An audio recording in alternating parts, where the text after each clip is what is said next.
começou. Então, pessoal, mais uma vez, boa noite a todos e todas.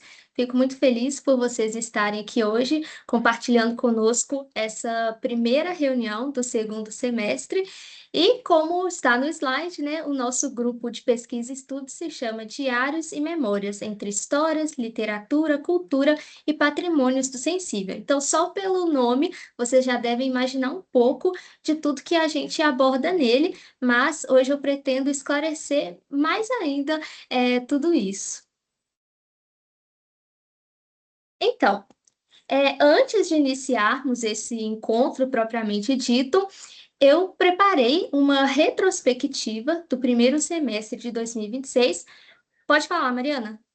É que eu acho que seria bom a gente se apresentar, né, para o pessoal primeiro. Assim, é porque eu pensei assim que vocês iam se apresentar na parte que vocês iam falar, mas se vocês já quiser falar de uma vez, pode também. Então, começa por você. Ah, tá. Então, isso que eu ia dizer, assim, que antes da retrospectiva, eu vou me apresentar, né? Eu sou a Paola, uma das vice-coordenadoras do grupo de pesquisa e estudo. Aí pode falar, Maria. Ah, e eu estou no 8º período de História da PUC Minas. Meu nome é Mariana, também sou uma das vice-coordenadoras, e eu também estou cursando o 8º período de História na PUC Minas. Consegue É, falar, Duda? consigo. Estava só esperando para ver se a Mari tinha acabado mesmo. Eu sou a Maria Eduarda, mas tem me chamar de Duda. Eu também estou cursando o 8º período de História na PUC. E eu estou participando de um outro projeto muito legal com a Paola. No final, sobrar um tempinho, a gente pode falar mais um tempo. Verdade.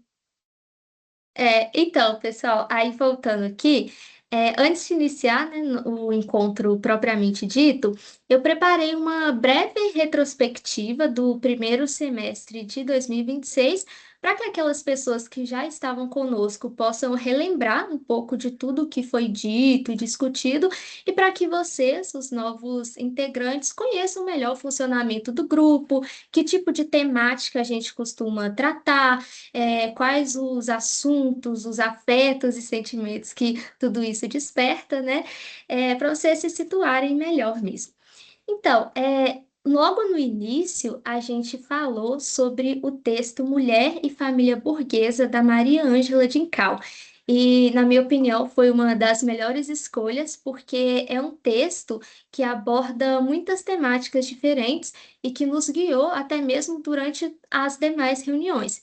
Ela fala sobre a grande modernização que estava acontecendo no final do século XIX, início do século XX, no Rio de Janeiro. E essas mudanças, né, ocorreram principalmente por causa dos ideais trazidos pela República, né, de modernização, europeização. Só que as reformas que aconteceram acabaram marginalizando muitas pessoas, levando-as, né, para longe da área central. Tradições populares, crenças das pessoas também foram combatidas, pela imprensa, proibidas, e isso nos levou a fazer uma relação com as reformas empreendidas pelo Barão de Osman, durante a Comuna de Paris, né? Porque é sempre importante a gente trabalhar num contexto não apenas nacional, mas mundial, global também. Porque Paris, na época, né, durante o reinado, né, do Napoleão III, era uma cidade de muitos contrastes. Existia uma grande riqueza, por um lado, e uma enorme pobreza, por outro. Entre os anos de 1850 e 1870, houve uma grande onda de imigração. As pessoas iam até Paris imaginando que encontrariam melhores condições de vida, mas a situação era justamente o contrário, né? Elas viviam em ambientes muito insalubres, precários, passando muitas necessidades. E aí, então, esse Barão de Osman foi convocado para poder lidar com esse alto contingente populacional. Só que essas reformas acabaram. Só aceitar a malha aqui na reunião, acabaram aprofundando ainda mais as desigualdades que já existiam. Então, a gente conseguiu fazer essa relação, e o texto também vai dizer que as reformas não ficaram apenas nesse plano externo das ruas, elas adentraram também na casa das pessoas, porque inicialmente as casas eram construídas muito próximas uma da outra, tanto que não existia muita privacidade. Com o tempo, essas casas se separaram, só que, de algum modo, é como se o ambiente público ainda permanecesse no interior do lar, porque as mulheres participavam de saraus, jantares, e elas eram frequentemente vigiadas pelo olhar das pessoas e principalmente o olhar masculino. E aí, um tópico interessante é que, na época, era proibido das mulheres lerem romances, porque acreditava-se que isso influenciaria negativamente nos padrões que elas tinham, porque era uma época muito pautada no matrimônio para manutenção do status quo e também ascensão social. E aí a gente fez uma relação com o livro Madame Bovary, não sei se vocês conhecem, já tiveram a oportunidade de ler, porque nesse livro, basicamente, ele conta a história da protagonista Emma, que sempre viveu num campo, né? Então ela tinha uma vida bastante pacata. Só que essa vida entrava em constante conflito com os seus ideais, que ela adquiria sobretudo através dos livros, porque nos livros ela tinha a vida que sempre sonhava, repleta de emoções, aventuras. E então ela se casa certo dia com um médico que aparentemente teria um futuro promissor. Mas com o tempo ela percebe que ele não tinha aquela ambição de crescer e tudo mais. Então ela fica desiludida com o casamento, também não se encontra na maternidade nem na religião, tudo que era esperado da mulher na época. Então a sogra dela a acusa de ter sido envenenada justamente pelos livros. E aí é muito interessante a gente conseguir fazer a relação dessa obra literária com o contexto real em que as mulheres eram impedidas, desaconselhadas de ler os romances, né? E aí uma outra coisa também que a autora fala no texto é sobre a importância da virgindade feminina, principalmente para o casamento das grandes classes, né, superiores, das elites, porque ele tinha um valor não apenas do matrimônio em si, né, sentimental, mas também um valor econômico, né, e até político, por causa da herança, da futura família que seria gerada. E aí, um outro livro que fala sobre isso é Ligações Perigosas, do Cordelot Delaclos. Ele aborda, né, uma personagem que é a Marquesa de Merteuil. Ela é abandonada pelo seu amante porque ele iria se casar com uma garota virgem, já bem nova, tinha acabado de sair do convento, só que ela não aceitou essa rejeição. Então ela pede para o seu amigo seduzir essa garota para que depois do casamento o ex-amante dela descobrisse que ela não era mais pura. Então isso traria uma grande vergonha para ele. E aí por que que eu estou falando tudo isso? Porque uma coisa que a gente sempre comenta quando passamos nas salas, convidando vocês para participarem do grupo, e também, como falamos no Instagram, é que a gente preza pelos patrimônios materiais e imateriais, pelos patrimônios físicos, mas também simbólicos. Então, esses são alguns exemplos de como, ao longo das reuniões, a gente consegue articular um pouco isso, porque a literatura é um patrimônio também. Já tivemos até uma reunião focada exclusivamente nesse assunto. E é isso, através de sentimentos, de emoções, de perspectivas literárias, a gente consegue relacionar tudo isso com o contexto histórico, algo, né, que de fato assim ocorreu. E bom, então, indo para o próximo tópico, né, o segundo encontro foi sobre moda e sociedade, uma construção do imaginário e da modernidade brasileira na segunda metade do século XIX. O autor, inclusive, é o Matheus Rafael Gonçalves, esteve presente no dia da reunião. Júlia Calva é a nossa professora da PUC Minas, então eles fizeram esse artigo e foi muito interessante a reunião, porque às vezes as pessoas pensam que moda é uma coisa muito fútil, né? Se trata apenas de maquiagem, cabelo, roupas e vai muito além disso. A moda tem a ver também com a identidade que você tem e a imagem que você deseja passar para o mundo ou que às vezes o próprio mundo impõe a você. Então é muito interessante. Aí no contexto do século XIX, né, particularmente, existia uma disputa, digamos assim, entre a manutenção da tradição e, ao mesmo tempo, o desejo de modernidade,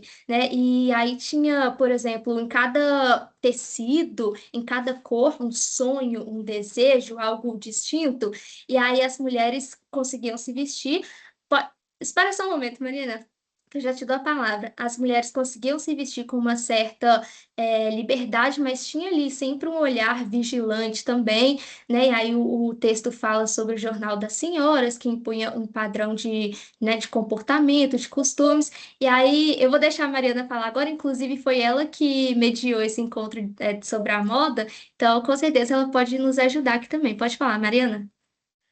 Então, nessa reunião, né, a gente tratou sobre a moda, principalmente porque nesse contexto da segunda metade do século XIX é quando a gente percebe uma presença feminina em alguns espaços urbanos da corte, principalmente ali do Rio de Janeiro, né?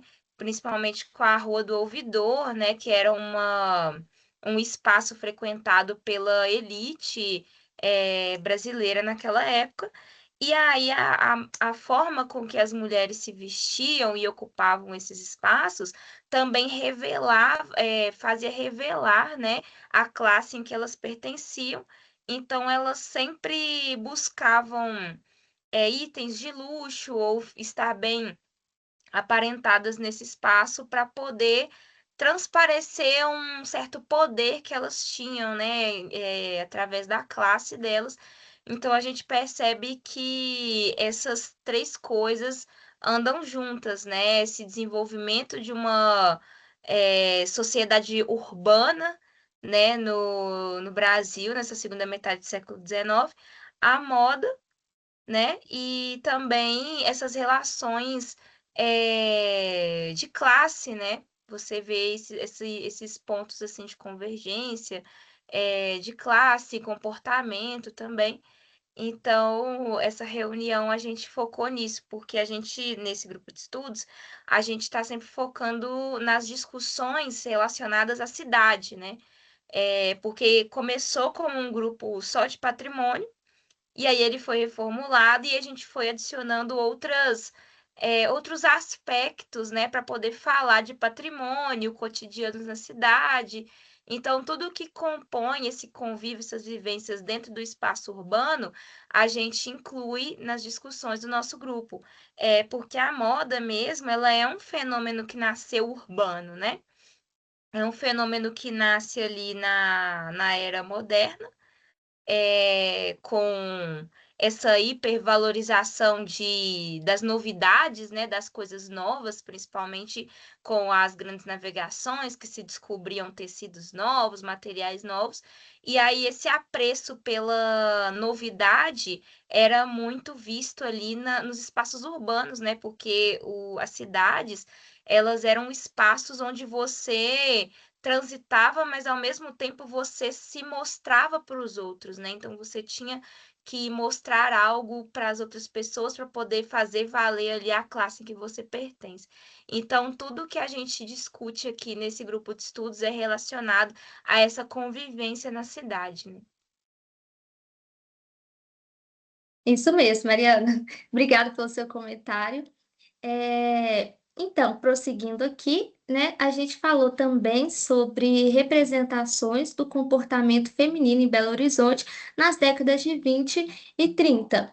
E aí, nessa reunião especificamente, o texto falava muito sobre a vigilância constante que existia sobre esse comportamento feminino e alguns jornais, que eram vinculados na época, né, que circulavam entre o público e que determinavam justamente esses comportamentos que as mulheres deveriam ter. Eu me lembro que a gente analisou até mesmo uma propaganda de um produto que dizia que muitos homens abandonavam as mulheres porque elas não se cuidavam, ou seja, era um apelo direto para que as mulheres consumissem os produtos daquela marca, né? E não apenas isso, realmente o que elas deveriam vestir e até mesmo a maneira de andar. Sim, teve uma publicação que ensinava a mulher como ela deveria literalmente andar, um ato aparentemente tão natural, mas que nessa época, aqui em Belo Horizonte, era muito controlado.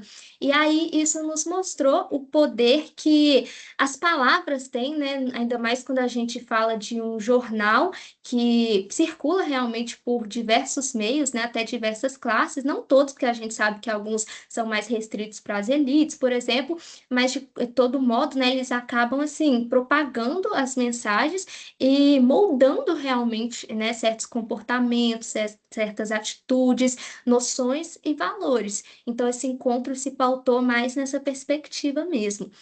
E aí, logo depois, no quarto encontro, a gente falou sobre Cidade para Quem? Uma análise da arquitetura hostil e sua influência no espaço urbano. E aí, como o próprio título já diz, falamos, né, acerca da arquitetura hostil, porque, de acordo com a lei, a Constituição, todas as pessoas possuem o direito de ir e vir, de acessar livremente os espaços, mas na prática a gente sabe que não é assim. Então, analisamos fotos, por exemplo, daqueles bancos que ficam em praças, né, nas ruas, que tem aquelas divisórias. Aí, supostamente, essas divisórias existem para que as pessoas não fiquem tão grudadas uma na outra na hora de sentar, né? Tem ali um pouco mais de espaço, de individualidade, mas sabemos que muitas pessoas né, em situação de rua deitam nesses bancos. E aí, a partir do momento que eles têm a divisória, isso já não é mais possível. Tem também um caso que é até um edifício que fica, se eu não me engano, no bairro Floresta, aqui em Belo Horizonte, que ele tem um sistema que de tempos em tempos ele ativa um chuveirinho em direção à calçada do edifício. E aí a justificativa dada é que servia para a irrigação dos jardins, mas os próprios comerciantes da área disseram que não, que isso era para afastar as pessoas em situação de rua. E dentre outros exemplos, né, aquelas espécies de pedras pontiagudas embaixo dos viadutos, enfim, são muitos exemplos que acabam cerceando o acesso de determinados grupos da sociedade na cidade, nos espaços que deveriam ser de todos. Então, realmente é uma arquitetura hostil. E a gente focou muito no fato de que tudo isso é conscientemente planejado e implementado. Isso não é uma coisa aleatória que acontece de repente, do nada. Não, a cidade é planejada dessa maneira. Então, vocês querem acrescentar alguma coisa, meninas, sobre isso? Qualquer coisa que vocês quiserem falar, tá? Só levantar a mãozinha. Então, foi mais uma análise nesse sentido mesmo, sabe? Dos espaços, de como na lei tudo é muito bonito, né? Mas na prática a gente sabe que a realidade é outra.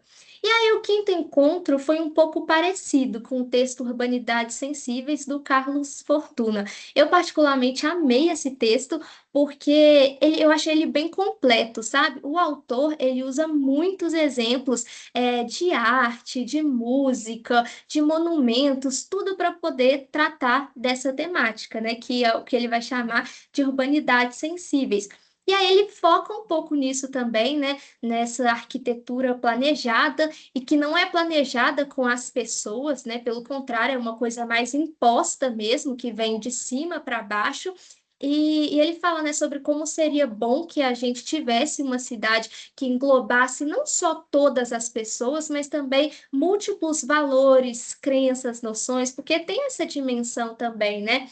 E aí, acho que minha parte preferida, assim, no texto, que eu acredito que é muito importante, que é o seguinte, ele fala sobre uma cegueira cognitiva, ou seja, as pessoas, principalmente os grupos dominantes, eles elegem aquilo que desejam ver, enquanto ignora todo o restante. Então, mais uma vez, trazendo essa perspectiva de consciência.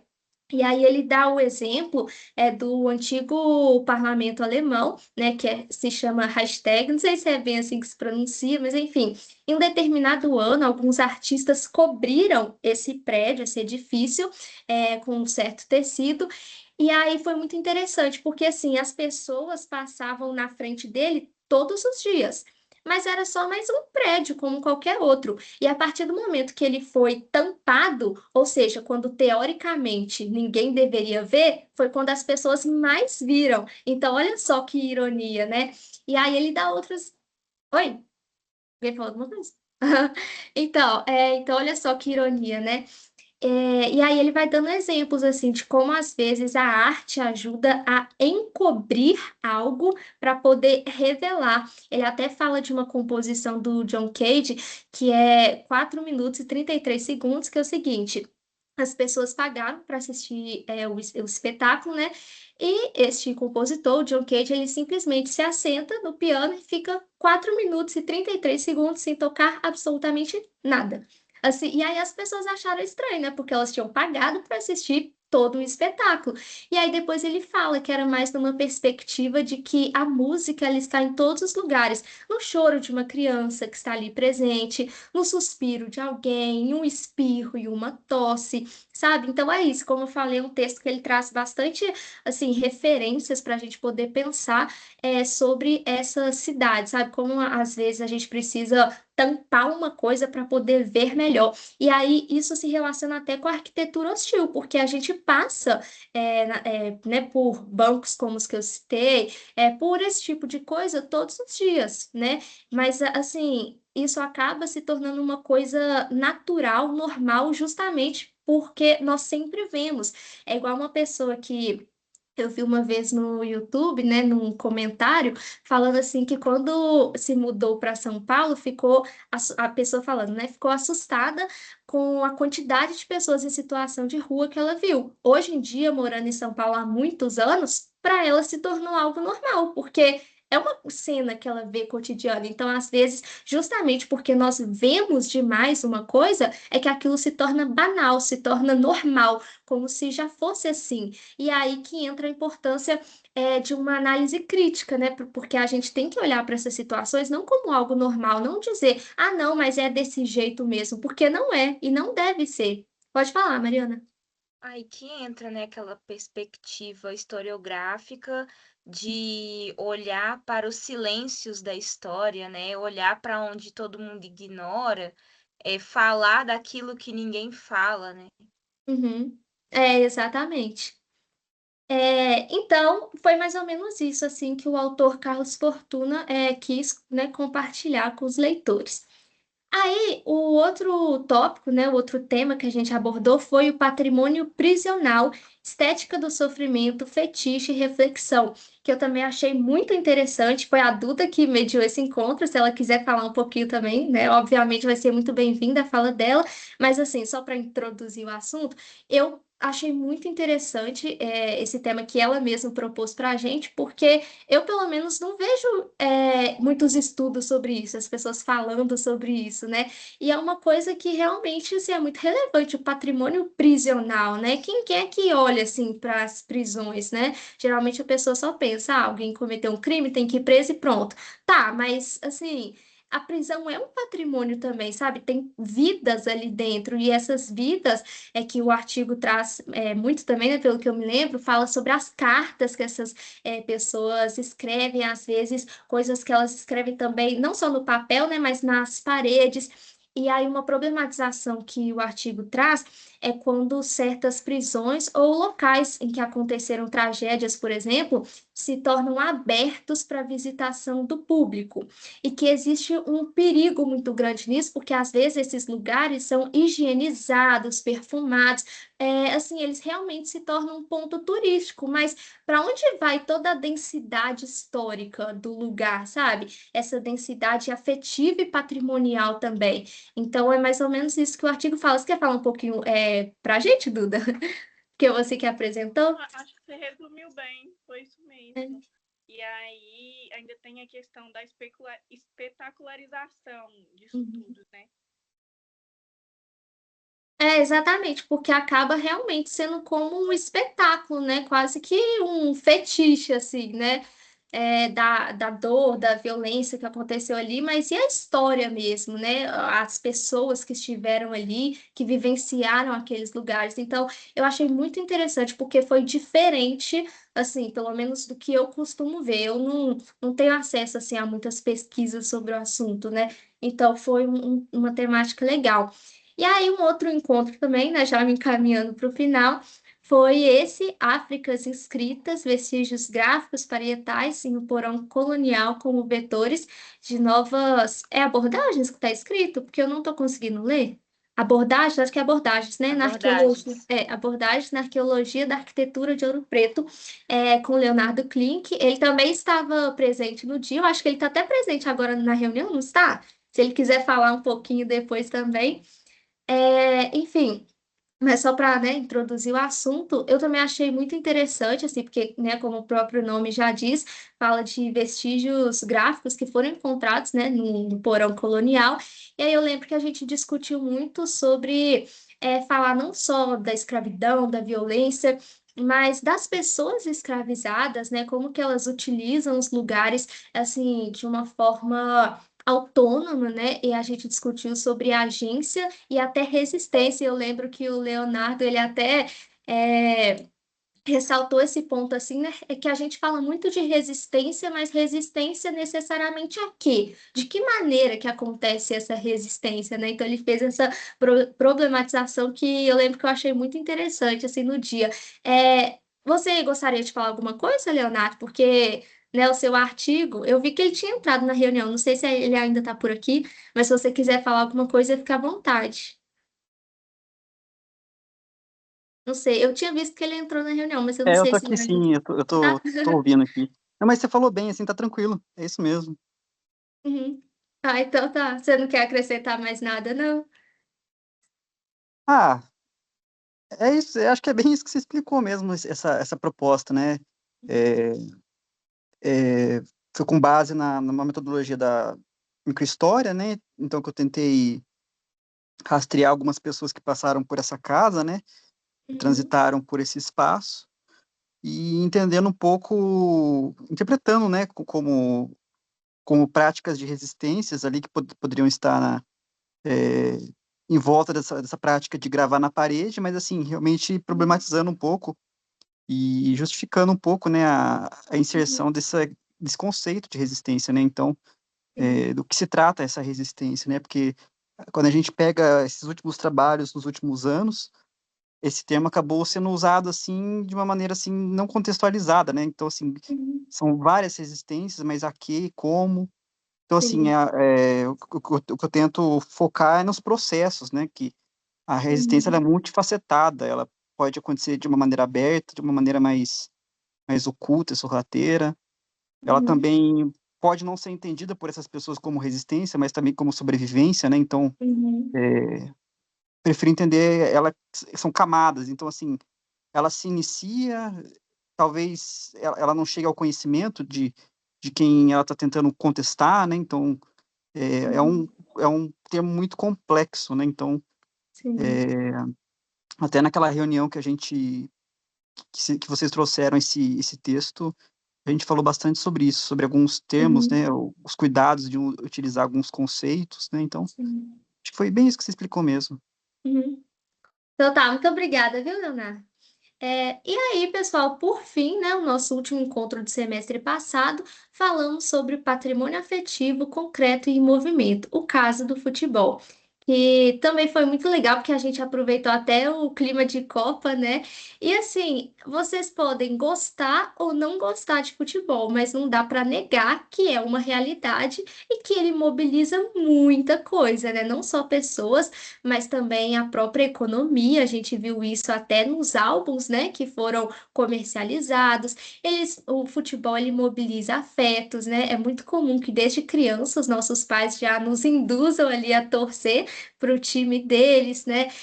Mobilizam ações também, algumas infelizmente ruins, né? Quando a gente vê que tem brigas e violências.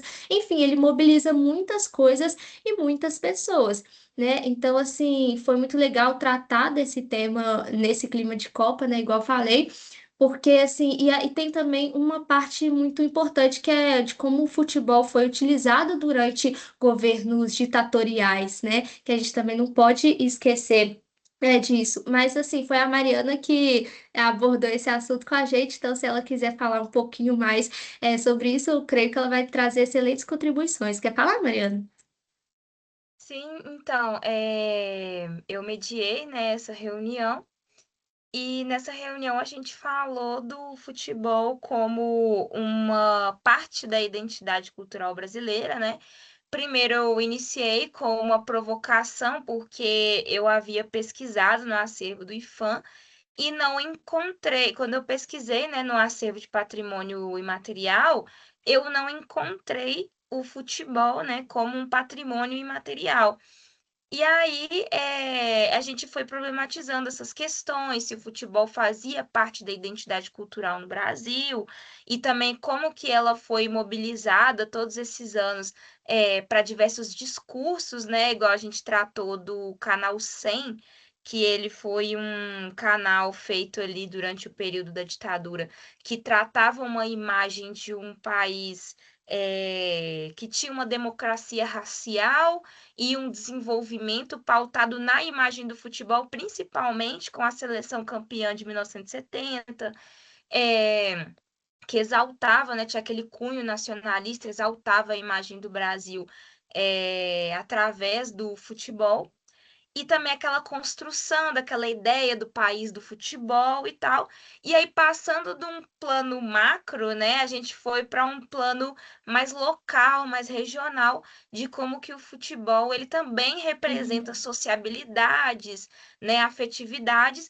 E nesse caso a gente falou muito sobre os campos de várzea, né, que as pessoas, em vários bairros existem campos de várzea, onde não só acontece o futebol ali, mas também diversas outras manifestações culturais, por exemplo, quadrilhas organizadas pelo bairro, né, de festa junina, associações de bairro que acontecem nesses espaços, e pessoas que geralmente elas são excluídas pelo poder do Estado, né?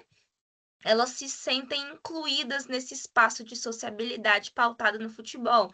Os times de bairro, né, os times amadores, eles acolhem certas pessoas com vulnerabilidade, promovem campanhas, e a gente até falou um pouco sobre a patrimonialização desses campos de várzea, porque esses campos eles sofrem muito com especulação financeira, né?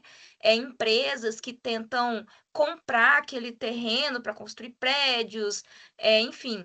Então a gente falou sobre como que o futebol ele representa como ele foi construído como uma identidade cultural brasileira, né? Como que foi mobilizado por aqueles que estavam no poder a imagem do futebol para poder justificar suas ações, defender as suas ideologias, e também como que a população, né, no seu cotidiano, nas cidades, ela usufrui do futebol, ela enxerga o futebol como parte da sua identidade, da identidade da sua comunidade, né? E é isso que a gente falou nessa reunião, que foi muito divertida, apesar depois do vexame, né, que o Brasil passou depois no outro jogo depois É. dessa reunião, mas isso a gente ignora, né, gente? Uhum. Pois é, muito obrigada, Mariana. Então, pessoal, é isso, assim, igual eu falei com vocês, eu quis trazer essa retrospectiva mesmo, né? As meninas também ajudaram, o Leonardo também ajudou, porque eu acho importante, assim, né? Como eu comentei, para as pessoas que já estavam aqui relembrarem um pouco de tudo que foi feito, né? Porque parece que são poucos encontros, de fato são, mas assim, através desse a gente conseguiu explorar muitas temáticas, né? Muitos assuntos, então acaba que rendeu bastante. E para que vocês, novas pessoas que estão chegando agora, possam entender melhor, né? Um pouco das linhas que a gente segue, né? Um pouco dos vieses, digamos assim, né? Então, vocês viram, a gente foca em dados reais, né? Até a Mariana citou o IPHAN, então tem toda a pesquisa mesmo, né? Nós somos comprometidos com os dados históricos, mas mas a gente também utiliza a literatura, utilizamos outros tipos de referências, né? Então, só aqui nesse panorama a gente discutiu sobre as mulheres, sobre moda, sobre representações, sobre arquitetura hostil, patrimônio prisional, sobre, né, as Áfricas inscritas, os vestígios ali deixados, um patrimônio afetivo que é o futebol. Então, realmente, assim, tem um pouquinho de tudo, né? Tem para todos os gostos. E aí é bom que eu até lembro vocês que a gente tem um canal no YouTube que se chama Diários Narrativas de Vida. Lá a gente posta todas as reuniões, então se vocês tiverem interesse em algum desses assuntos, quiserem se aprofundar depois, é só ir lá no YouTube. Tem uma playlist que é de outro projeto, né, que eu e a Duda a gente participa com a professora Silvia. Se sobrar um tempinho no final, a gente até pode falar um pouquinho dele também. E tem as reuniões, todas essas reuniões que a gente comentou hoje lá. E assim, antes de passar para a próxima etapa, que é falar realmente o que a gente pensou para esse próximo semestre, que no caso é o atual, né? Esse segundo semestre do ano, eu queria saber de vocês que estão aqui acompanhando. Igual eu disse, eu não estou conseguindo ver o chat no momento, mas se vocês quiserem abrir o microfone, falar para a gente o nome de vocês, o que vocês acharam dessa retrospectiva, a partir de tudo que a gente falou aqui, o que vocês acham que veio pela frente. Enfim, agora eu queria ouvir um pouquinho de vocês também. Vocês que já estavam aqui, os novos integrantes, se vocês quiserem falar alguma coisa a respeito dessa primeira parte da reunião, fiquem à vontade, tá bom? Seria legal também se vocês pudessem abrir as câmeras, se apresentar, falar o nome de vocês, Uhum. o que vocês fazem e tal. A gente gostaria de conhecer vocês, né? Exatamente. Então, se vocês puderem falar com a gente um pouquinho. Pode falar. Eu não tô Júlia, conseguindo ver. pode falar, Júlia? Júlia. Ah, tá. Pode Ok. falar. Olá, gente, boa noite. Não, primeiramente eu tenho noite. que fazer a minha meia-culpa, porque período passado eu perdi 80% das reuniões. Eu estava com um processo seletivo de mestrado a rodo, escrevendo projeto de pesquisa e fazendo prova. Então, assim, eu terminei meu período da faculdade, me formei e agora eu estava nesse processo, então, assim, foi uma correria. Mas, pelo que eu vi, assim, eram temas super pertinentes que eu gostaria muito mesmo de ter acompanhado. Vou até voltar no YouTube para assistir. E neste semestre eu pretendo me dedicar mais, agora que eu estou relativamente mais livre e só em função mesmo de estudar e de curtir até o ano que vem, né? E, enfim, eu sou arquiteta, eu acho que, assim, é uma coisa que tecnicamente não é muito longe do que vocês já detalharam nessas reuniões, né? Porque no final o urbano ele molda muito do como a gente retrata a história, de como a gente retrata os grupos sociais que permeiam as cidades, né? Então, achei assim super interessante mesmo. E eu gostaria também de contribuir, talvez, com os meus conhecimentos, que apesar de ser arquiteta, eu não gosto muito dessa parte mais projetual, nem essa parte de escritório, e eu me dediquei mais à pesquisa também. Eu trabalhei muito com a questão de arquitetura histórica de Ouro Preto, que eu me formei lá, né? E muito com uma parte mais, digamos, um pouco mais conceitual, que no final eu acabei trabalhando muito com essa questão da arquitetura vernacular, de terra e barro, envolvendo ofícios tradicionais, que no final. Eita, deixa eu cair no celular. Com ofícios tradicionais que no final são conhecimentos coletivos, né, de grupos sociais que muitas vezes eles não são enxergados atualmente em Ouro Preto, apesar da cidade ainda possuir muitas características que são tradicionais, mas que eram feitas mesmo por esses grupos originais, né, alguns grupos assim, enfim, que muitas vezes não são mais ouvidos atualmente. E por hora é isso. Obrigada. Obrigada, Júlia, pelo seu comentário. Ó, eu acho que você vai gostar muito desse semestre, então, viu? Porque a gente pensou em uma coisa que eu vi que já tem relação com o que você disse, né? E, assim, com certeza, você, todo o pessoal, vocês vão contribuir demais com a gente. É o que nós esperamos mesmo, assim. E eu super entendo, tá? A nossa rotina realmente é corrida, às vezes não tem como participar mesmo de todas as reuniões, mas que bom que você está aqui, né? E que você consiga mesmo acompanhar mais aqui com a gente. Mas obrigada, viu, pelo seu comentário. Prazer em conhecer você. Quem mais que tinha levantado a mão para falar? Pode falar, por favor. Pronto, boa noite. Meu nome é Vicente, eu sou professor de História da Rede Estadual do Ceará. Semestre passado, assim como a colega, também consegui participar de todos os encontros. Vi alguns textos, embora não participando, momentos. E acredito que as temáticas colocadas por vocês são muito potentes, muito importantes, né? E que nos leva a ver o patrimônio para além dessa questão do patrimônio material, patrimônios sensíveis, patrimônios invisíveis, né, que são conceitos que nos ajudam a refletir o patrimônio para além do vertical. E assim, eu sou fã do trabalho de vocês, né? Eu sempre tenho a oportunidade de conversar com os colegas. Eu sempre estou falando assim da competência e compromisso das jovens historiadores que apresentam, que mediam nossos encontros, né? Eu acho que são aulas muito ricas, né? Que a gente aprende muito mesmo, né? E que nos ajudam a refletir sobre algum referencial para a nossa escrita, para a nossa vivência acadêmica, enfim. Eu acho que é isso, e este semestre eu pretendo estar mais presente, atuante, lendo os textos, enfim. Era isso, tá?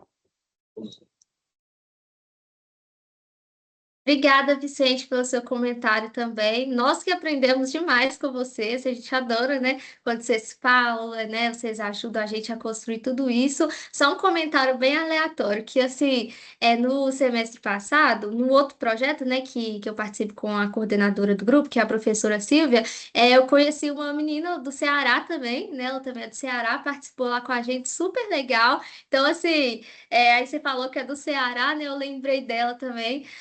Enfim, quem sabe um dia, né? A gente não, enfim, não faz aí, né, uma viagem, o pessoal de Ceará vem para Minas, de Minas vai para Encontros, né? Ceará, né? Esses encontros da vida. Agora mesmo teve um encontro internacional, aliás, um encontro estadual da UFO, né, que foi na nossa universidade aqui, da UFO. Está tendo também o 8º encontro internacional de teoria da história e historiografia, que vai ser no Piauí, né? Ah, pode ser que a gente se encontre nesses encontros também, né? Uhum, Então tá bom. Mas alguém, gente, tinha levantado a mão para poder falar? Pode Tem ficar à alguns vontade, viu? comentários no chat. Se você É, puder ler, por tem, favor, que eu sim, não tenho a Maria acesso. Beatriz, ela está se apresentando, né? Ela disse: Eu me chamo Maria Beatriz, sou graduada em História pelo EPB e infelizmente perdi os encontros por conta da graduação e alguns contratempos, mas estou aqui firme e forte, extremamente interessada em participar desse semestre. Que bom, Maria Beatriz. Eu sei que a vida de todo mundo é corrida e tal, muitas pessoas perderam o semestre passado por causa desses contratempos, mas seja muito bem-vinda para acompanhar esse semestre. Espero que você possa participar mais com a gente e colaborar. Tem também o comentário da Gislane. Ela disse: Boa noite, sou a Gislane, sou professora de língua portuguesa e atualmente também leciono arte e redação em uma escola estadual do Ceará.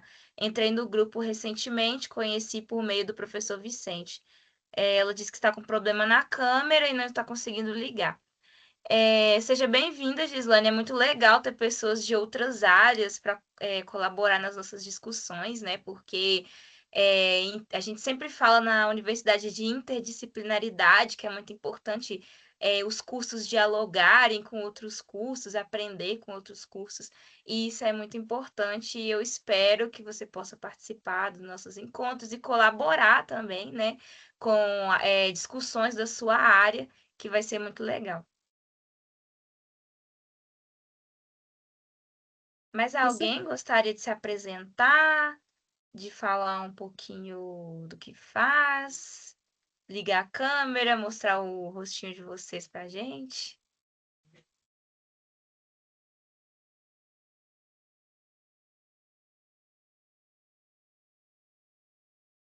Posso falar? Pode sim.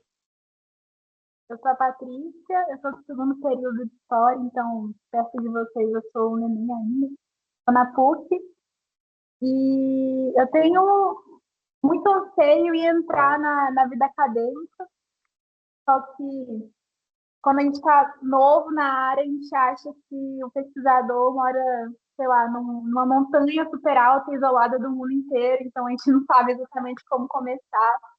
E a Silvia é minha professora agora esse período, então ela sugeriu que a entrada no grupo seria bom para a gente preparar nosso currículo e ter mais contato com a pesquisa fora da escola. Fora da escola é ótimo. Fora da universidade. Então, eu achei que esse espaço era o ideal para mim nesse momento e para ter esse primeiro contato com a pesquisa e entender como que funciona de uma maneira mais próxima. Então, é isso. Muito legal, Patrícia. Seja bem-vinda. E é sempre bom, né, participar desses grupos para a gente ir subindo essa montanha, né? Mais alguém, gente? A Clara tá digitando no chat. Alguém quer falar enquanto isso? Ligar a câmera, se apresentar? Gente, eu não vou abrir a minha câmera porque eu ainda estou chegando em casa, mas é um prazer conhecer vocês. Eu sou a Larissa, eu sou do segundo semestre também, é igual a Patrícia, nós somos da mesma sala. E também entrei por causa da influência da professora Silvia e pelos temas que vocês apresentaram, é exatamente o que eu queria estar pesquisando. Eu estou tendo muita dificuldade de entrar no mundo acadêmico, porque eu saí de um ensino médio que não teve tanta base, e chegando aqui, ler textos acadêmicos, entrar de cabeça mesmo na história, está sendo um pouco mais difícil. E esses grupos de estudos que conseguem relacionar temas que a gente gosta fora da universidade também ajudam, né? Então, vai ser um prazer estar aqui com vocês e espero poder ajudar em alguma coisa, mesmo ainda estando no segundo período. E é isso. Muito obrigada, Larissa. Seja muito bem-vinda. E sim, a gente vai construir, né, toda essa trajetória de pesquisa, né? Para vocês é uma coisa muito recente. Até a gente, assim, que está no 8º período, a gente se depara com muitas dificuldades, né? Mas a gente vai se ajudando aqui no grupo de estudos e vocês fazem esse primeiro contato com essa pesquisa acadêmica, é muito interessante. A Clara comentou, faço das palavras da Patrícia as minhas. Sou Clara e amiga da Patrícia e da Larissa. Seja muito bem-vinda, Clara. Percebi que a Silvia fez direitinho, né, o marketing do nosso grupo. Isso é muito bom. Mas alguém gostaria de falar, gente? Para a gente passar para o próximo tópico?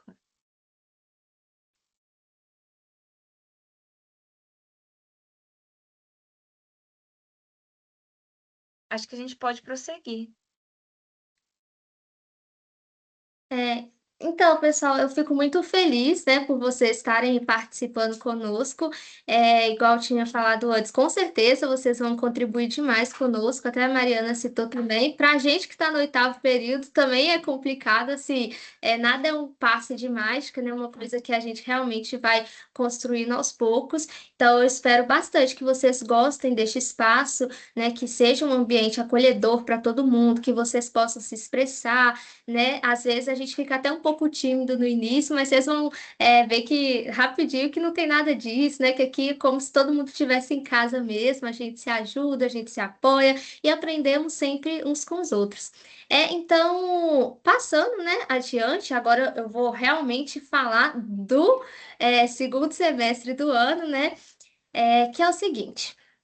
Deixa eu só passar o slide um momento, por favor. É o seguinte, vocês devem saber que recentemente foi lançado aquele filme Odisseia, né?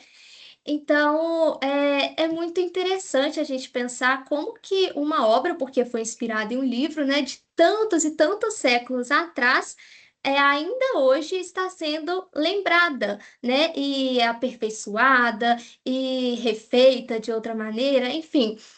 Odisseia está muito relacionada com a mitologia grega. E originalmente o mito era uma verdade sagrada e quase que inquestionável, sabe? Era algo realmente muito importante para os povos, como os da antiguidade mesmo, né? Os gregos.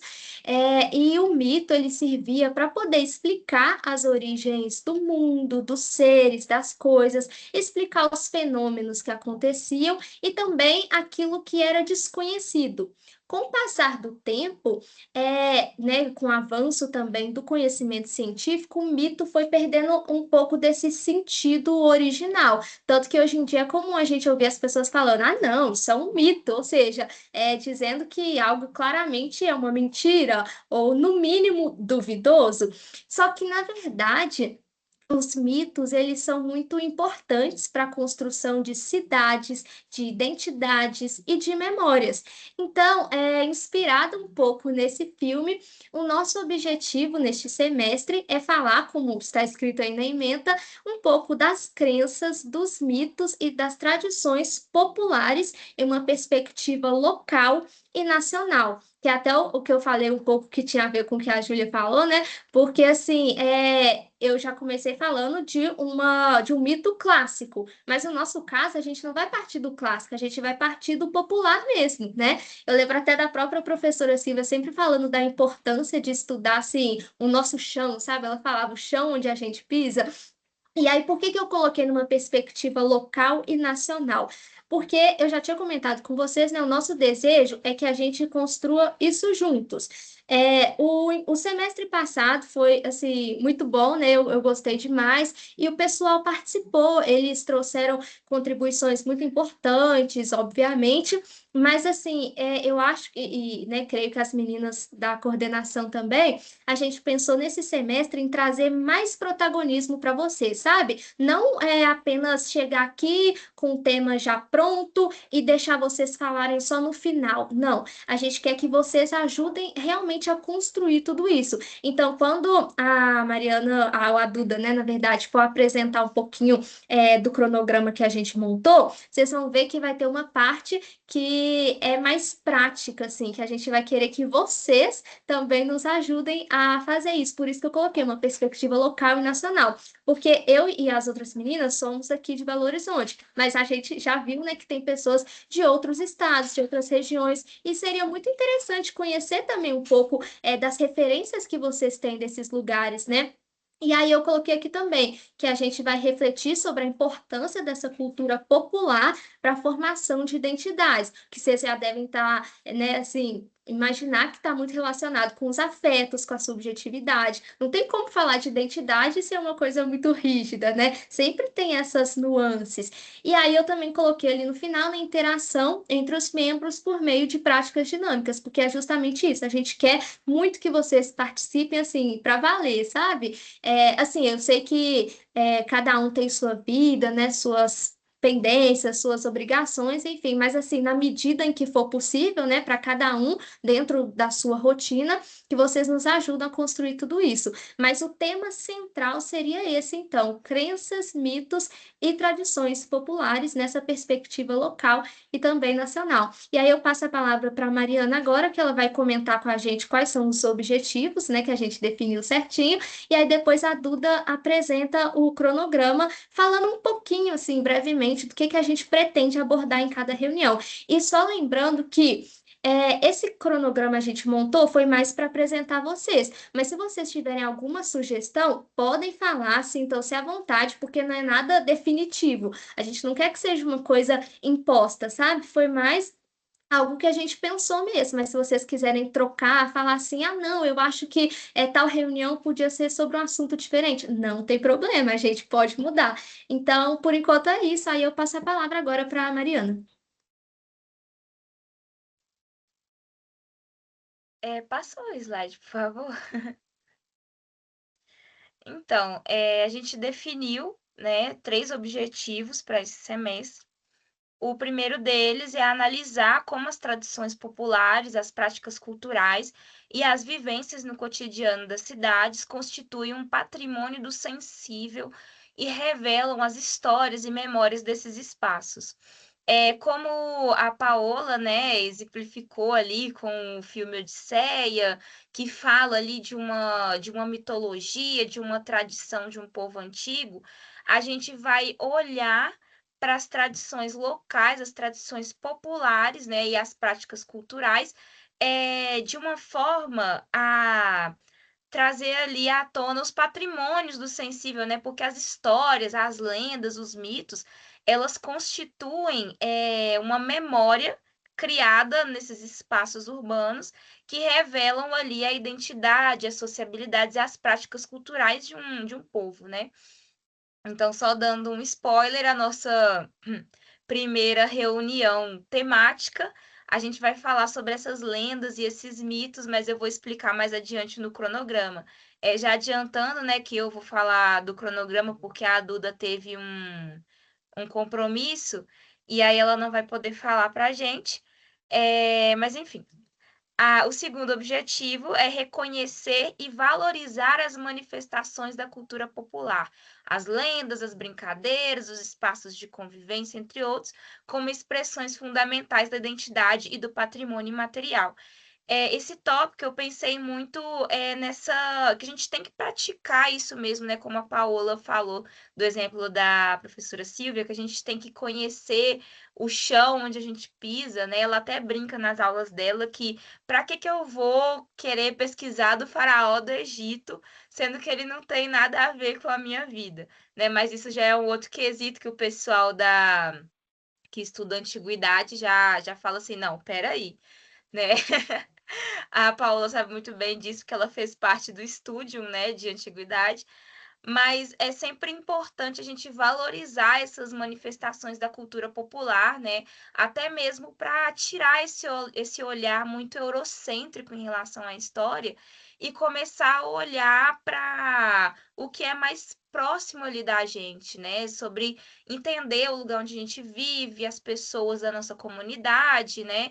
As coisas que permeiam a nossa cultura local, o que é muito importante para a gente compreender identidade e patrimônio imaterial, que eu acho que é o que a gente vai falar mais nesse semestre. Lógico que a gente vai tocar também em alguns assuntos do patrimônio material, que a gente tem até uma ideia que eu vou falar com vocês no cronograma, mas a gente vai falar desses patrimônios afetivos, né? Patrimônios do sensível, que está até no nosso título do grupo de estudos. E o terceiro é incentivar o engajamento do grupo por meio de dinâmicas interativas, compartilhamento de experiências que enriquece a construção coletiva do conhecimento ao longo do semestre, né? Como a gente percebeu, tem várias pessoas de outras áreas aqui nesse grupo e vai ser muito interessante que vocês possam compartilhar essas ideias, né? Fazer ali um exercício interdisciplinar aqui nesse grupo e aí a gente vai propor dinâmicas para vocês interagirem, para vocês trazerem também pesquisas que vocês estão fazendo, algumas ideias, algumas histórias, né? E vai ser muito interessante para a construção do conhecimento aqui no nosso grupo. Pode passar, por favor. E sobre o cronograma, né, como a Paola disse, não é algo já determinado, né? Vocês podem sugerir aqui mesmo, agora, aqui nessa reunião, ou se vocês pensarem em outra coisa posteriormente, vocês podem falar no chat, né, do grupo de estudos, no grupo do WhatsApp, mandar para a gente que teve uma ideia, né? Pode trazer essa ideia para as reuniões, vai ser muito bem-vindo. Mas até para ter um controle, né, do que a gente vai pesquisar nesse semestre, a gente já criou um cronograma. Essa primeira reunião, né, está sendo a apresentação do grupo, a equipe também do cronograma. A nossa próxima reunião, a gente vai falar dos mitos e lendas presentes na cidade de Belo Horizonte. A gente primeiro vai falar sobre a nossa região, né, vai falar sobre a nossa cidade. No próximo encontro, a gente vai ter um convidado, né, de um texto muito legal que a gente vai mandar para vocês, que vai falar sobre esses mitos e essas lendas, né, na cidade. A gente vai falar muito sobre a história da Loura do Bonfim. não sei se vocês conhecem, né, uma lenda de uma mulher, uma assombração em forma de uma mulher, que ela fica ali em frente ao cemitério do Bonfim, né, o primeiro cemitério público de Belo Horizonte. E aí ela vai contar pra gente essa história. E aí, na outra reunião, a gente vai abrir, né, para o protagonismo de vocês, que aí eu já vou adiantando, né, que a gente espera que vocês tragam histórias, lendas, mitos, né, da cidade de vocês, o que que essas histórias significam para a comunidade de vocês, né, para a cidade, para o estado, que vai ser muito legal para trazer assim, essa dinâmica, né? A gente não vai só falar de Belo Horizonte, a gente também quer escutar lendas, histórias de outros lugares, para a gente fazer até uma comparação, né, de como que essas histórias elas convergem em alguns aspectos. A nossa quinta reunião, a gente vai falar sobre brincadeiras populares, né? Vai ser muito legal falar sobre como essas brincadeiras de rua, né? Que as crianças se reuniam ali nas ruas para poder brincar nos bairros ali com outras crianças e inventavam brincadeiras, né? E cada cidade, cada bairro, cada região tinha uma brincadeira diferente, às vezes a mesma brincadeira, só que em regiões diferentes levavam um nome distinto. E aí a gente também vai convidar vocês, né, a uma dinâmica e também trazer brincadeiras que vocês brincaram na infância de vocês, na cidade de vocês, ou que vocês conhecem, ou veem as crianças até hoje brincando disso. E vai ser muito legal para a gente compreender como que essas ações de sociabilidade, elas constroem a identidade e constituem também um patrimônio material. E o nosso nossa sétima reunião, a gente vai trazer um pouco mais dessa materialidade, né? A gente estava muito ali no subjetivo, no patrimônio material, a gente vai trazer um pouco dessa materialidade. Essa reunião, a gente está programando ela para novembro, né? Em novembro a gente tem o Dia de Finados. Então a gente queria trazer sobre esse espaço do cemitério, né? Como um patrimônio material e também as suas subjetividades, né? O que envolve ali esse espaço, assim como histórias, assim como também perceber quem está ali naquele local, né? Que a gente não pode também olhar somente para aqueles que estão vivos, que estão ali frequentando aquele espaço, mas também para as pessoas que estão ali descansando naqueles espaços, né? Então a gente está programando até trazer uma discussão até sobre o próprio Bonfim, né? Mas vocês podem trazer histórias sobre os cemitérios locais, né, das cidades que vocês moram, que vai ser na outra reunião, que vai ser muito legal. E só uma curiosidade, o cemitério do Bonfim aqui em Belo Horizonte, ele não recebe mais, por exemplo, você não consegue mais comprar um jazigo naquele cemitério, somente para quem já tem, né? Já tem família que tem um jazigo, ele pode ser enterrado ali. Mas, por quê? Porque esse cemitério ele é um patrimônio de Belo Horizonte. Ele foi tombado como um patrimônio em Belo Horizonte. E ele é aberto à visitação.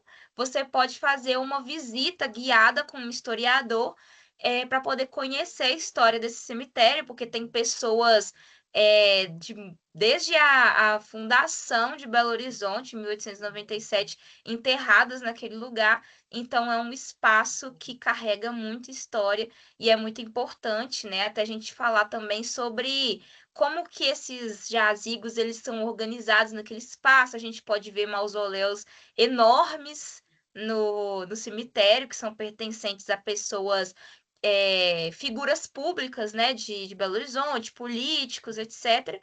E outros jazigos mais comuns, conhecer a história também dessas pessoas comuns, né, que a gente foca muito nisso, a história das pessoas, do seu cotidiano, as pessoas comuns. E aí, na outra reunião, a gente vai abrir para vocês contarem sobre esses espaços, trazer algumas dinâmicas. E aí talvez a gente pensou até em trazer, em ir, né, nessa visitação no cemitério do Bonfim e trazer para vocês as informações dessa visitação, né? Convidar vocês também para participar dessa visitação, se vocês forem de Belo Horizonte. Se também não forem, vocês são bem-vindos, né, a Belo Horizonte para conhecer. E o encerramento, né? A gente vai concluir, vai fazer uma retrospectiva, igual fizemos hoje na abertura, conversar sobre o que vocês acharam, né, do semestre, pegar sugestões para o próximo semestre. E, enfim, é assim que a gente organizou, mas a gente abre para sugestões, né? Se vocês quiserem agora comentar um pouco sobre as nossas escolhas, acrescentar algo, sugerir outras coisas, vocês podem se sentir livres para fazer isso.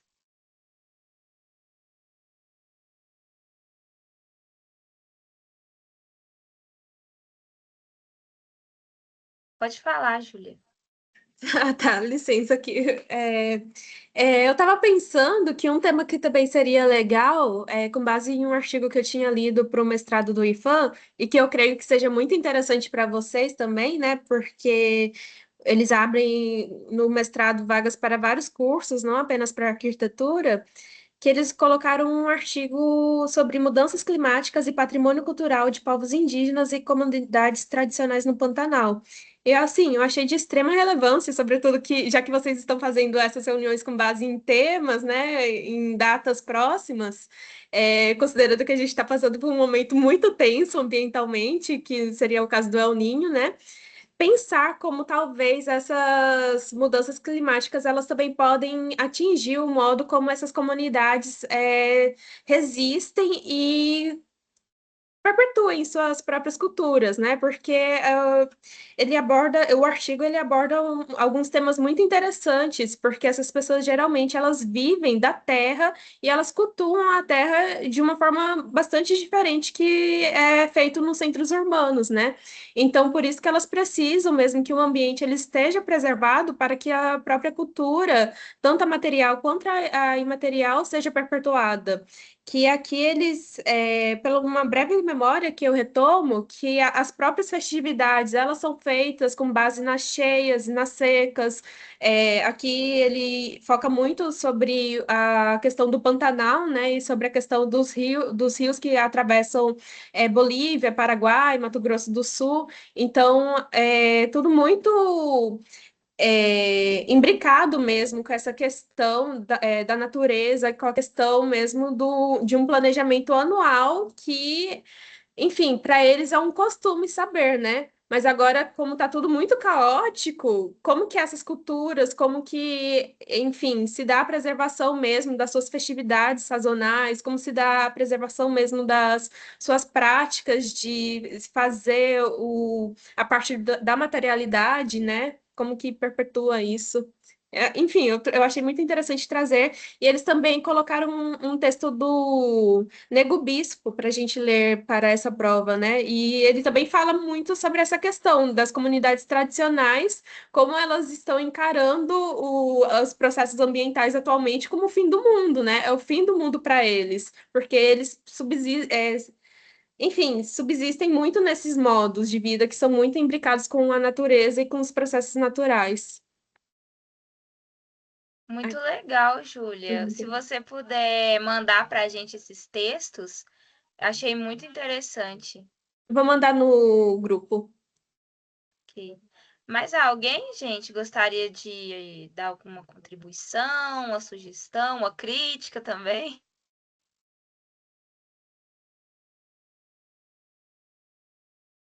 Vicente, pode falar. Opa, eu queria só complementar o que a colega mencionou sobre pensar essa questão climática que é urgente, né?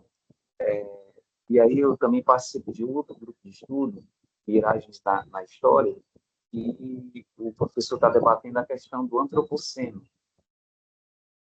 que debate de estudos de Chakrabarti, do François, do François Hartog. Tem um dos últimos textos que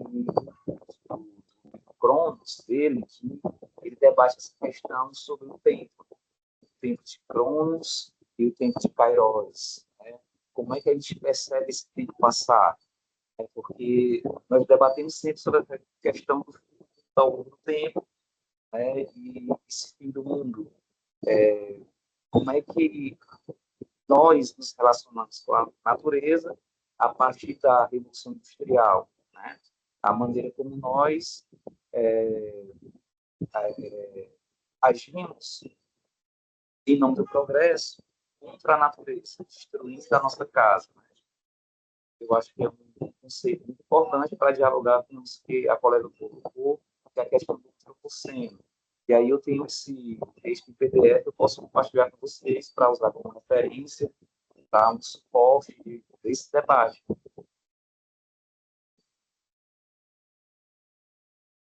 Manda pra gente sim, Vicente, vai ser muito bom. Isso me lembrou, essa discussão de vocês até me lembrou o livro do Krenak, né, Ideias para Adiar o Fim do Mundo, que ele fala sobre essa desconexão entre natureza e humanidade, né?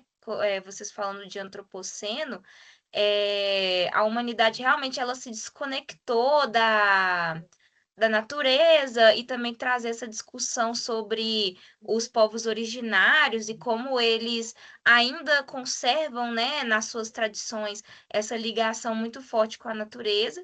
E é muito legal trazer mesmo essa discussão, até porque a gente vai falar muito sobre tradições populares, e é muito legal adicionar essa discussão no nosso semestre. Mas alguém, gente, gostaria de compartilhar alguma ideia?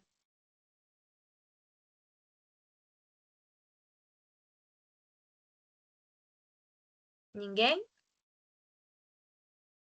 Pessoal, então, para finalizar, eu gostaria de falar sobre a lista de presença e os certificados do semestre passado. A gente está trabalhando ainda, né, na confecção dos certificados, alguns já estão prontos, e a gente vai enviar para vocês até segunda que vem. E sobre a lista de presença, eu vou passar ela aqui agora, mas é importante que todos vocês assinem, né? Todas as reuniões que vocês participarem, vocês assinarem a lista de presença, porque teve um problema, assim, no semestre passado, de pessoas que a gente viu que participou, né? Que falou na reunião, mas não assinava a lista, e aí a gente não conseguia ter o controle, né? De quantas reuniões essas pessoas assistiram para a gente enviar o certificado. Por isso que a gente também teve uma certa demora, né, na confecção dos certificados, por causa que a gente tinha que identificar quem participou, quem não participou. E aí vocês coloquem o nome de vocês, a instituição, para quem for da PUC, colocar também o número de matrícula e o e-mail para vocês receberem esse certificado. Eu vou passar agora a lista de presença para vocês assinarem. Pessoal, enquanto a Mariana vai passando a lista para vocês, eu só queria dizer que eu amei a sua ideia, Júlia. Eu acho muito pertinente. Me lembrou de vários textos que a gente leu também na PUC, porque tivemos uma disciplina de antropologia. Então, assim, a gente visitou até uma aldeia, inclusive, a aldeia Caturama, que a gente tem em São Joaquim de Bicas. Então, assim, foi muito legal. Acho muito legal mesmo essa temática, assim. A gente tem que dar um jeito de incluir, porque é muito pertinente. E aí, pessoal, vocês já podem até ir preenchendo a lista de presença, mas eu só vou dar o último recadinho, que é o seguinte, junto com esse grupo, né, de pesquisa, de estudos, eu, a Duda também que saiu, nós fazemos um outro projeto com a professora Silvia, que ele é parecido, mas também tem um diferencial. Assim, é um projeto que chama Clube de Práticas Interdisciplinares de Leitura e Escrita. Nele a gente também discute diversas temáticas, mas é por meio de contos, poemas, crônicas. Então é algo mais voltado, digamos assim, para a área de letras mesmo, mas como o próprio nome diz, é interdisciplinar. E aí, além de a gente estudar esses contos, poemas crônicos, a gente também escreve poemas, contos e crônicas. Então, tem reuniões que as pessoas escrevem em dupla, em grupo, sozinhas, e assim, é muito legal, principalmente para as meninas que estavam falando que queriam uma experiência acadêmica, sabe? Às vezes, assim, logo no início, já começar, tipo, com um artigo, com uma coisa, digamos assim, mais rígida, né? Talvez, assim, seja um pouco difícil mesmo, mas no grupo, como se trata da escrita de contos, de poemas, talvez seja um pouco, assim, mais leve, mais dinâmico, caso você se interesse, mas não só as meninas, todos vocês, e aí eu queria deixar esse convite, eu vou até encaminhar a postagem que a gente fez para vocês conferirem também, é muito legal. A primeira reunião dele vai ser na quinta-feira agora, no mesmo horário, de 7 às 8h30, mais ou menos. Assim, uma coisa legal também é que no final desse projeto a gente vai publicar um livro com as produções das pessoas. Então é muito legal, assim, só dando um resumo, assim, a gente discutiu sobre a sociedade do cansaço, do Byung-Chul Han, que é uma coisa que atinge todos nós, a gente quer que não se sente tão sobrecarregado ultimamente, tendo que manter o índice de produtividade lá em cima, enquanto nosso sono só diminui, às vezes a gente perde até, assim, os pequenos momentos de fazer o que realmente gostamos, né? Porque, inclusive, foi isso o que uma menina do grupo falou, que eu fiquei até emocionada. Ela disse assim que no meio dessa rotina corrida, o projeto estava sendo um momento de respiro, assim, na rotina dela, sabe? Então é um grupo assim bem dinâmico mesmo. Tem uma parte teórica, mas ela é pequena, assim. Tem uma pequena parte teórica, depois a gente já entra com a produção e bem nesse clima mesmo para trazer uma coisa leve, descontraída, porque a gente sabe, né, que o dia a dia já é bem pesado. Então eu só queria, antes de encerrar a reunião, deixar esse convite aqui. Aí, igual eu falei, eu vou mandar lá no grupo, caso você se interesse, né, se der para vocês compartilharem, se não for ficar muito pesado, mas é a cada 15 dias, é na quinta-feira, nesse horário, de 7 às 8h30. No mais, gente, é isso, né? Vocês preencham a lista de presença, por favor, igual a Mariana falou. Eu quero agradecer de verdade por vocês estarem aqui hoje, foi muito importante para nós, né? A gente sabe que, assim, querendo ou não, a gente acabou de voltar de férias, né? Há poucos dias. Então, assim, acho que o pessoal também ainda está retomando um pouco, né? As atividades. Mas, assim, vocês estão aqui, a gente agradece demais. Espero que vocês tenham gostado. Obrigado desde já pelas sugestões, né? Cada comentário a gente vai ir se conhecendo melhor ao longo do tempo, né? Nós, nos nossos diferentes estados, nas nossas diferentes regiões. Enfim. O pessoal que é da PUC também, né? Se tiver alguma dúvida, a gente que já está por lá, vocês podem nos procurar, vamos estar sempre à disposição. E é isso, assim, antes de encerrar, se vocês só puderem ligar a câmera para a gente poder tirar uma fotinha, que a gente gosta de fazer o registro, né? Para até postar nas nossas redes também, enfim, e marcar, né, as reuniões. Então, quem puder se sentir à vontade, puder abrir a câmera rapidinho, só para a gente fazer um registro mesmo. Mas é isso, gente. Muito obrigada, viu? Amei. Até colocar um coraçãozinho aqui para vocês, ó, peraí. Paola, você Oi, pode fazer o print, porque meu eu computador faço, tá meio lento. faço sim. Mas alguém quer abrir a câmera antes da gente tirar a foto? Ó, o Vicente está abrindo. Maria Beatriz, Clara, Beatriz, Leonardo, Gislane, Larissa, vocês querem abrir a câmera? Consegue? Se não conseguir, não tem problema, tá, gente? É só realmente se puder, se quiser. Então, acho que a gente pode fazer, né? Então tá, peraí, gente, ó. Aí, ó, a Larissa abriu. Oi, Larissa. Ok.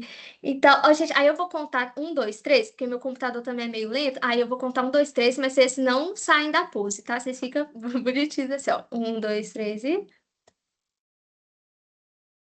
Peraí. Aê, foi.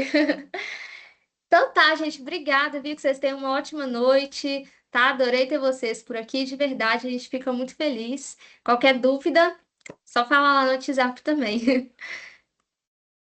Tchau, gente. Boa noite. Tchau, boa noite. Beijos. Tchau, tchau. Tchau.